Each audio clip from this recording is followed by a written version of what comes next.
하나님 말씀 이사야 25장 9절에서 12절 말씀을 보겠습니다.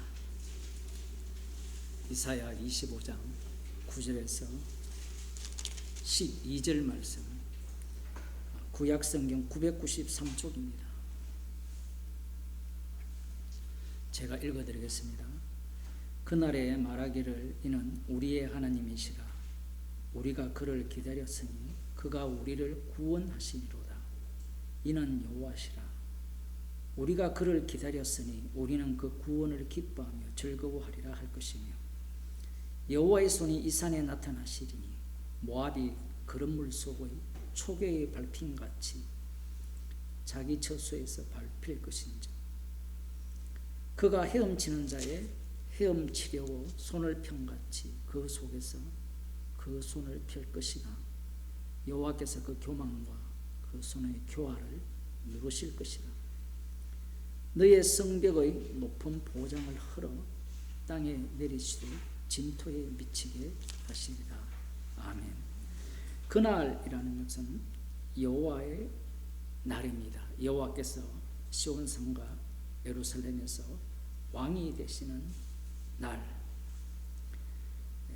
그날에 여호와께서 이제 우리의 하나님이 되신다. 9절에 보면 우리가 그를 기다렸으니 그가 우리를 구원하시리로다. 이는 여호와시라. 우리가 그를 기다렸으니 우리는 그 구원을 기뻐하며 즐거워하리라 할 것이며, 이 바벨론 포로로 잡혀가잖아요. 잡혀가기 갈 때는 이 말씀이 70년 이후에 이루어질 것을 예상한 겁니다. 그런데 70년 만에 돌아왔는데 이 말씀이 이루어지지 않았죠. 그러면서 이제 다니엘에 의하면 9장에 70년이 71일로 바뀝니다. 이사야서나 선지서를 예언을 할 때는 항상 이 두 과정을 거칠 수밖에 없어요. 포로 전이잖아요. 이사야 같은 경우에는 이 바벨론 포로가 70년 만에 마쳤지만, 그들이 기다린 하나님이 우리의 하나님으로서 구원을 하셨느냐? 그렇지 않거든. 고레스 왕의 칙령으로 70년 만에 돌아왔지만 세워지는 그 성전의 모양, 형편이 없죠. 그러면서 이 성전조차도 이제 파괴될 것이고, 70일에 완성이 되면 이 이사야 선지자가 예언한 그 예언이 이루어질 것이라고 믿고 있는 자들이 남은 자 유대인들입니다. 그러니까 북이스라엘은 멸망당하고 뭐 각기 다 흩어져 버렸죠. 아수르 제국에 의해서. 남유다는 나름대로 남아있는 거고, 그렇다고 해서 물론 다른 지파들도 남아있지만, 예수님 당시에는 이 유대인들을 중심으로, 남유다 사람이죠. 그래서 유대인이고 유대교라고 하는 겁니다. 그들을 중심으로 남은 자들이 있는데, 그들이 여호와를 기다리죠. 그날에 말하기를 이는 우리의 하나님이시라. 우리가 그를 기다렸으니, 여호와를 기다리는데 그 여호와가 어떤 분으로 오시느냐? 이 시온산의 예루살렘에 여호와의 손이 나타나실 것인데, 모압이 그런 속의 초계에 밟힌같이, 풀 밟힌 것 같이 그런 속에 풀을 밟힌 같이 밟힐 때 이제 손을 뻗쳐서, 헤엄치는 자가 손을 뻗쳐서 뭐 살려달라 하든지 그렇게 하더라도 그 교만과 그 손의 교활을 누르실 것이고, 모압 같은 경우에는 민수기 25장에 이스라엘 백성들을 여자들이 유혹을 해서 바알 숭배 쪽으로 초대하는 그런 자들의 어떤 대표라고 볼 수 있고요. 교만한 자의 대표인데, 그들을 하나님 여호와께서 교만과 교활의 손을 누르시고 이스라엘을 구원할 것이다 라는 예언을 하고 있는 겁니다. 지금도 뭐 정통 이스라엘은 기다리는지 모르겠습니다만은 여전히 그 유대인들 회당에 가면 이사야서를 외우고 있고, 그러기에 여전히 이러한 여호와의 구원을 기다리고 있는 겁니다. 이 말씀이 왜 중요하냐면 기다린다라고 했을 때는 내 쪽에서 답을 갖고 있다라는 거예요. 여러분이 뭐 자녀가 아까 350대 1 합격했잖아요. 그럼 원서를 냈을 때 4명 뽑는데 350대 1을 합격했답니다. 좀 지난 이야기지만 그러면 기다리잖아요. 떨어질 걸 기다리는 사람 없죠. 여호와의 이 날, 여호와가 시온산에 임할 날을 기다릴 때 정답을 갖고 있는 거예요. 이게 문제라는 겁니다. 그 말씀을 대하는 그 사람들이나 아니면 이러한 말씀을 보면서 이 말씀을 이해하는 방식은 말씀 중심이 아니라 나 중심이라는 거예요. 하나님의 말씀은 말씀이거든요. 말씀은 말씀하신 대로 되는데 선악과를 먹은 이후에 인간들은 이 말씀을 자기의 말로 다 바꿔버립니다. 그러니까 나를 위한 말씀으로 다 바꿔버리면 그 말씀은 말이 돼요. 여호와를 기다린다 했을 때 어떤 여호와가 오실 것이라고 예상을 하겠습니까? 기다린 자를 위한 여호와가 와야 되죠. 기다린 나를 위해서 오셔야 되잖아요. 그게 이제 문제가 되는 겁니다. 지금 많은 예수 믿는다고 하는 사람들이 예수님의 재림을 기다리잖아요. 그거랑 이거랑 뭐 다르지 않습니까? 다르지 않아요. 같아요. 재림을 기다릴 때 어떤 예수님을 기다립니까? 지금 십자가 지신 예수님을 원치 않는 자들은 그들이 기다리는 예수님은 나를 위한 예수가 될 가능성이 거의 100%죠. 바벨론 포로에서 돌아왔는데 다니엘 예언에 의하면 이 4개의 짐승을 거쳐서 짐승 이후에 또 각 나라가 등장을 하는데 어찌되었든 바벨론, 메데파사, 헬라, 마케도니아를 지나서 로마 제국의 그 짐승에서 이제 이 무르익은 거예요. 왜냐하면 4짐승이 나오니까 4짐승 이후에 이 진흙과 철이 섞인 그것들이 등장을 하고 그 다음에 이제 사람의 손으로 말미암지 않는 돌이 뜨인 돌이 와서 이 모든 것들을 박살낸다라고 되어 있거든요. 이런 것들은 성경 해석에 있어서 굉장히 중요한 겁니다. 뜨인 돌이 마지막 때 왔잖아요. 마지막 때 왔으면 흙과 철로 섞인 발만 박살내야 되잖아요. 시기적으로 보면 마지막 지점이잖아요. 그런데 뜨인 돌이 금신상까지 박살낸다 되어 있어요. 성경에. 그게 묵시세계예요. 묵시세계. 그 31분짜리 도표 보면서 다시 한번 들어보세요. 그건 너무나도 중요하기 때문에 성경 전체를 보는 그 안목이에요. 안목. 예수님 쪽에서 봐버리면 창세전이나 창세후나 이 세계는 모두가 다 십자가로 완성된 세계가 돼요. 그런데 예수님의 안목이 아니라 십자가의 영이 없는 안목으로 성경을 보게 되면 유대인들이 기다리는 여호와가 영원히 통치하는 하나님 나라예요. 그게 오늘날 교회에서 목사들이 가르치는 하나님 나라예요. 그 하나님 나라가 나를 위한 하나님 나라라고요. 모두가 다 내가 들어가는 천국을 꿈꾸고 있잖아요. 그런 사람들에게 나는 못 들어갑니다 라고 이야기하면 삐지죠. 내가 못 들어가는 천국에 내가 왜 예수를 믿고 일평생 주를 위해 모든 걸 버려야 됩니까? 그게 바로 아비를 마귀로 둔 자의 본 모습입니다.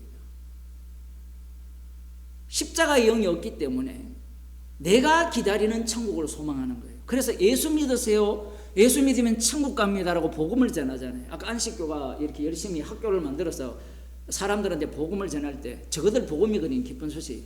어떻게 해서 먹힙니까? 교수 자리 주니까 먹히는 거예요. 그 예화가 적절해요. 왜냐하면 내가 거기에 종교에 기여하지 않으면 교수가 못 되거든요. 기독교 재단은 그런 걸 잘 안 하잖아요. 희한해요. 기독교 재단이 그렇게 하면 난리 나잖아요. 그 의대 같은 경우에도요, 불교 재단 같은 경우에는 불교 중들의 그 추천을 받아서 받는 티오가 있죠. 그죠? 처음 하셨죠? 캐톨릭 교단 같은 경우에도 있어요. 그 기독교는 거의 없는 것 같아요. 제가 보기에. 기독교도 있어요? 아, 있대요. 그래서 사람들이 그걸 받기 위해서, 저 같은 목사한테 추천받아도 안 돼요. 오전에 설교했던 그런 목사한테 추천받으면 합격할 가능성이 굉장히 높죠. 물론 기본 성적은 나와야 됩니다. 기본 성적은 다 똑같아요. 그 대학이란 자체가 최소한 다 A 이상. 그런 걸 위해서는 예수를 믿죠. 구원을 위해서. 내가 기다린 거기 때문에. 지금 이사야 예언이 왜 중요하냐면 하나님께서 이런 식으로 말씀하시는 이유가 뭐냐면 그들의 죄를 드러내기 위함이에요. 이들은, 죄인들은 뭘 자꾸 상상하느냐면 내가 말씀대로 기다리지 않았습니까? 내가 말씀대로 약속을 붙들고 믿지 않았습니까? 라는 생각을 갖고 있는 거예요. 그런데 예수님이 오셨어요. 예수님이 오셨을 때 그들이 환영을 했습니까? 거부를 했습니까? 헤로당이 이 서기관들을 불러서 물었잖아요. 동방박사들이 와서 유대인의 왕으로 나시니가 어디 계십니까? 라고 물었을 때 이 헤로당이 서기관들을 불러서 이렇게 물으면 그들이 만일에 메시아를 기다렸다면 어떻게 하겠습니까? 물론 공개를 할 수도 있죠. 아마 이런 믿음이 있을 수도 있죠. 진짜 메시아라면 이 헤로당을 죽이고 메시아 왕국을 건립할 거야. 이런 생각을 했을 수도 있는데 성경에는 그런 얘기가 없잖아요. 어디 날 것이라는 것은 알아요. 유대 땅 베들레헴. 가장 작은 고을에서 날 것이다. 그 동네가 다윗이 태어난 동네니까. 그 약속이 있다고 하면서 그 다음 헤롯 왕만 난리 났습니까? 그러면 온 예루살렘도 같이 난리 났습니까? 헤롯 왕과 온 예루살렘이 듣고 난리가 난 거예요. 자기들이 기다린 메시아가 이 짐승의 나라를 무너뜨리고 메시아 왕국을 세우려면 그들은 다니엘 7장 13절에 예언된 구름 타고 오시는 인자 같은 분, 그분의 모습으로 오시기를 고대했을 가능성이 아주 높아요. 성경에는 여러 내용들이 나오기 때문에. 문제는 아기 예수로 등장을 했을 때 그들이 환영을 하느냐? 아무도 환영하지 않습니다. 지금 여호와께서 우리 가운데 우리를 구원하기 위해서 오시고 우리가 여호와를 기다렸잖아요. 기다렸다면 내가 원하는 메시아가 와야 되죠. 내가 원하는 메시아가 와야 되는데 다윗 왕과 같은 이 왕이 와야 되는데 내가 기다리는 메시아상이 아닌 거예요. 그리고 아기 때는 그렇다 칩시다. 그러면 이제 30살이 되셔서 본격적으로 복음을 전하실 때 그 모습은 사람들이 환영할 모습이었느냐라고 하면 처음에는 뭐 좀 잘 가르치잖아요. 마태복음을 보면 병자도 고치고 산상설교도 하고 괜찮은 이야기를 막 하니까 야, 예수님의 가르침은 이 서기관과 바리새인의 가르침과 달라서 권세 있는 자의 가르침과 같더라 라고 칭찬을 하죠. 그것도 다 백그라운드가 있어요. 병도 고쳤잖아요. 다 배경이 있어요. 우리는 그런 말씀을 보면 야, 예수님은 서기관과 바리새인과 달리 권세 있는 자의 가르침과 같다 이렇게 액면가대로 들어가잖아요. 물론 그 내용도 포함하고 있어요. 그러나 그 내용이 되려면 이 중첩이 되어 있어요. 그 당시에 유대인들이 갖고 있는 그 감동과 그리고 진짜 권위 있는 자의 가르침은 어떤 내용입니까? 십자가 복음을 전하는 내용인 거예요. 산상설교가 피를 증가하는 복음인 거예요. 문제는 그들이 기다린 이 하나님의 도래, 여기는 하나님이 오신다 되어 있잖아요. 우리는 하나님이 오신다니까 예수님이 하나님의 아들이니까 진짜 오신다 이렇게 알고 있지만 유대인들의 입장에서는 하나님이 오신다라는 것은 이미 다윗 언약이 있기 때문에 하나님의 영원한 통치가 어떻게 이루어지느냐 하면 혈통적으로 아브라함의 자손으로 온 다윗의 혈통으로 오는 이새의 줄기에 산 삭이 난다 했잖아요. 이사야 9장에서 그 이새의 줄기에 산 삭이 와서 시온산에서 왕이 되는 겁니다.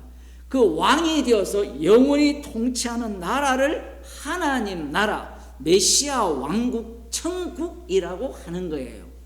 그래서 이 다윗 왕을 통해서 장차 오실 다윗 왕이죠. 그 메시아를 통해서 다스리는 그 나라를 여호와의 영원한 통치라고 이야기를 하는 거예요.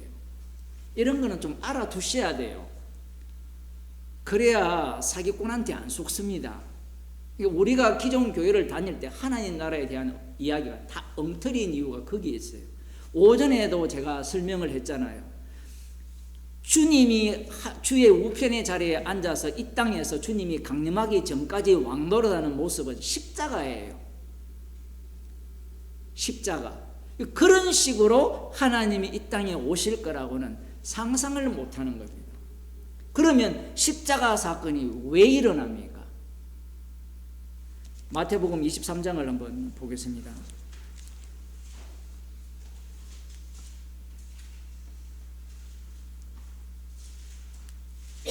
5절에 보면 저희 모든 행위를 사람에게 보이고자 하여 하나니 곧 그 차는 경문을 넓게 하며 옷수를 크게 하고, 이 테필린이라는 이마에 그리고 여기에 팔꿈치에 감는 거 있어요. 시커먼 그 전기 테이프처럼 이렇게 감는 거 유튜브 보면 다 나와요.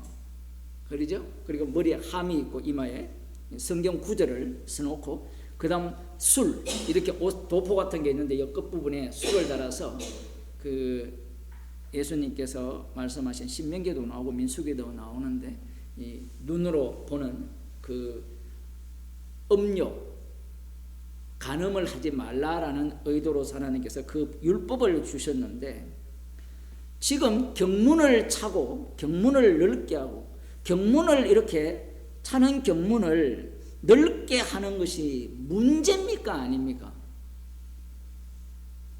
우리가 잊지 않기 위해서 책상에서 공부하는 분들 계시죠? 책상 앞에 크게, 그죠? 십자가만 자랑하게 하옵소서 쓸 수 있잖아요. 맞죠? 그게 뭐가 문제입니까? 하나님께서 율법에 경문을 차라 했잖아요. 그리고 옷수를 달아라 했거든요. 옷수를 크게 하고 경문을 넓게 하는 게 잘못이에요? 잘못 아니에요? 이거 여러분 대답을 잘 하셔야 돼요. 이게 진심입니다. 진심. 성경을 볼 때 우리가 알아야 되는 게 바리새인과 서기관들이 하는 일들은 진심이에요.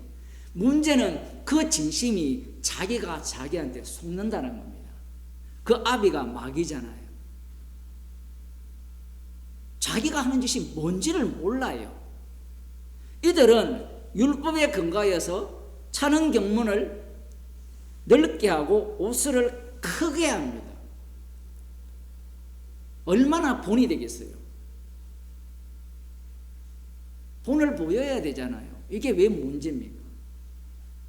그 다음 하시는 말씀이 잔치의 상석과 회당의 상자와 시장에서 문안받는 것과 사람에게 랍비라 칭함을 받는 것을 좋아하느니라. 물론 좋아해서 그럴 수도 있는데, 이 사람들이 율법대로 살아가고 율법대로 가르치고 타의 모범이 되면 사람들이 어떻게 대하겠습니까? 무난하잖아요.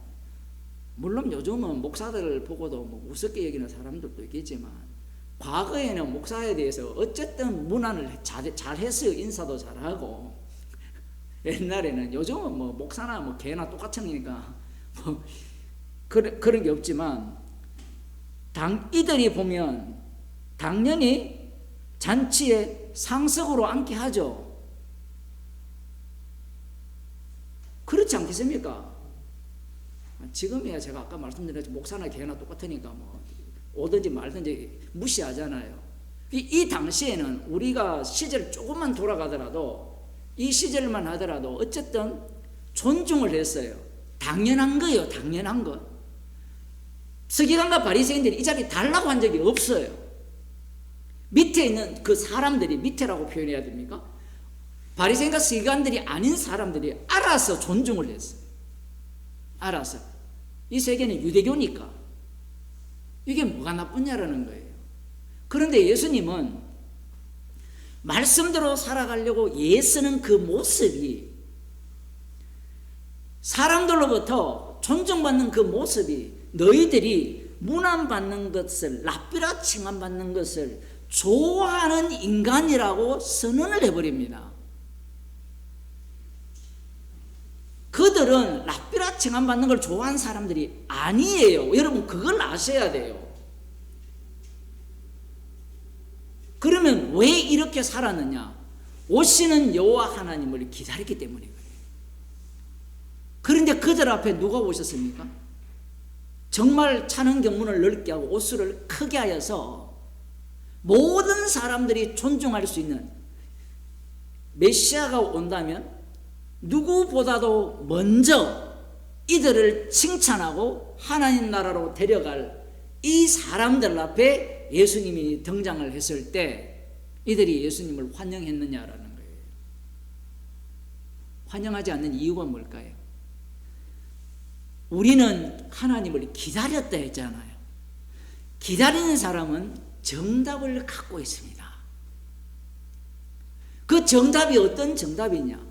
우리같이 차는 경문을 넓게 하고 옷을 크게 하여서 사는 사람들을 환영하기도 전에 우리가 먼저 메시아를 알아본다는 거예요. 혹시 우리가 못 알아보더라도 메시아가 우리를 칭찬할 것이라는 거예요. 왜? 우리가 하나님을 기다렸잖아요. 이 말씀을 하시는 이유는 모든 인간들이 하나님을 기다리는 거예요. 유대인들은 대표자이기 때문에, 첫째 아담 안에 있는 대표자이기 때문에 이방인도 마찬가지예요. 그래서 예수 믿으면 천국 간다고 했을 때 그 말이 틀린 게 아니에요. 말이 문제가 있는 게 아니에요. 예수 믿으면 천국 가는데 이 언어가 중의적이기 때문에 그 언어가 유대교적 언어가 되어진다면 그 사람은 우상숭배자가 되고 성령께서 그 가운데 역사하게 되면 죄인 중에 개수로 드러나게 됩니다.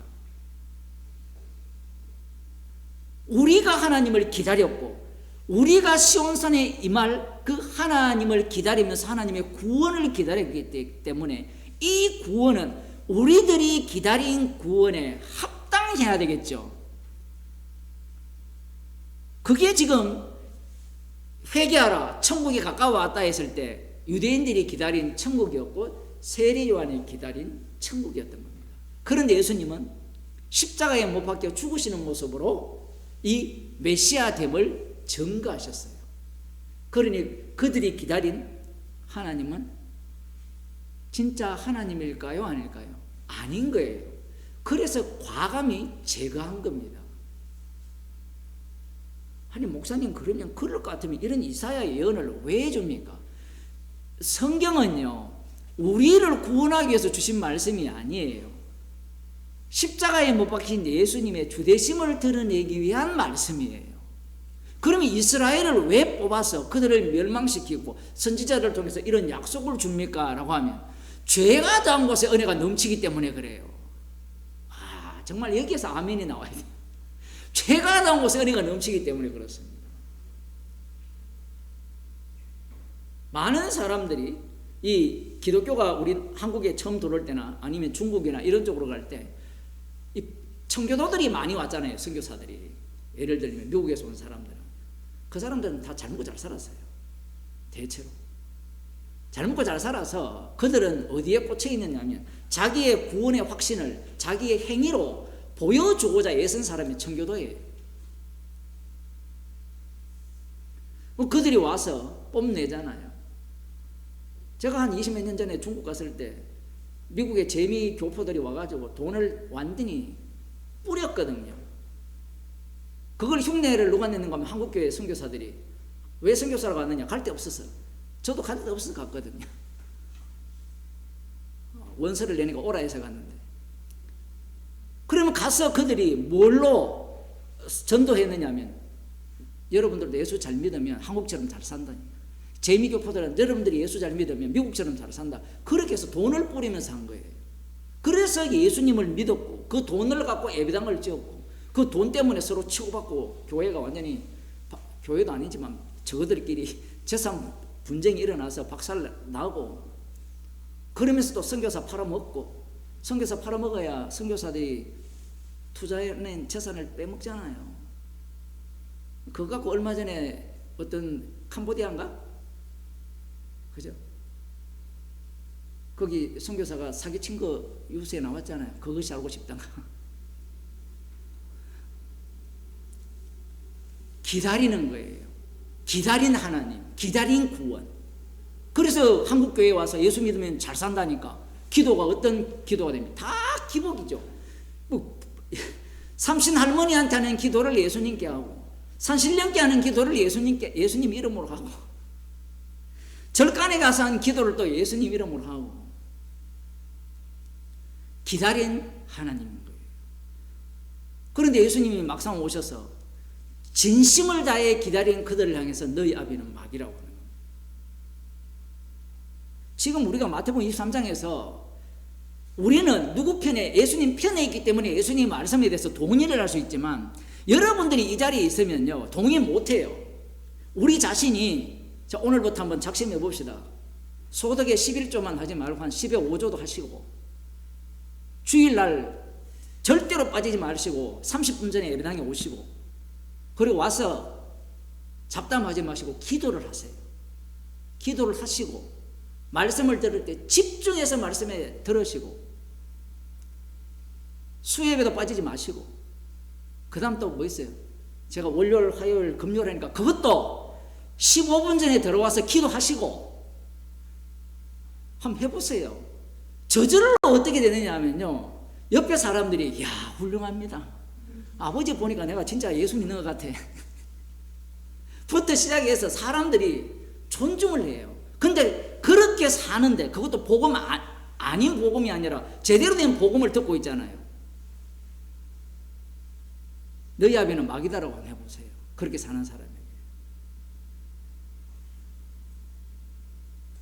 바리새인과 서기관 입장이 안 됐기 때문에 우리는 예수님의 말씀이 그럴 수 있죠, 당연하죠라고 하지만, 종말에 드러나는 모습은 무엇이냐면, 자기가 기다렸고 자기가 믿고 자기가 삶으로 말미암아 십자가 앞에서 죄인으로 드러나는 즐거움이 있어야 되는데, 그렇게 함으로 말미암아 자기가 기다린 하나님이 우상이라는 것이 들통나야 되는데, 그것이 발각당해야 되는데 그렇지 않다라는 거예요. 그래서 이사야를 통해서 우리가 기다린 하나님, 우리가 기다린 구원을 약속을 하는 겁니다.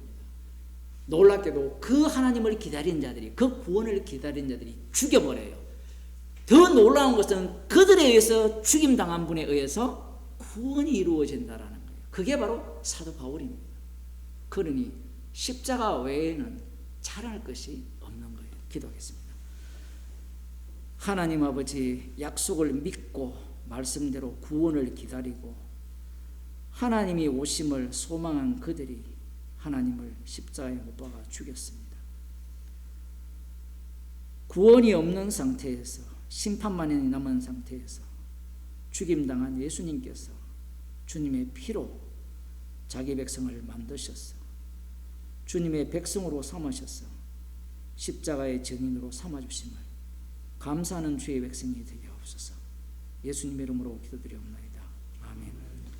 하늘에 계신 우리 아버지여, 이름이 거룩히 여김을 받으시오며 나라 임하시오며 뜻이 하늘에서 이루어진 것 같이 땅에서 이루어지이다. 오늘날 우리에게 영원히 양식을 주시고, 우리가 우리에게 책임을 사하여 준 것 같이 우리의 죄를 사하여 주시고, 우리를 시험에 이르게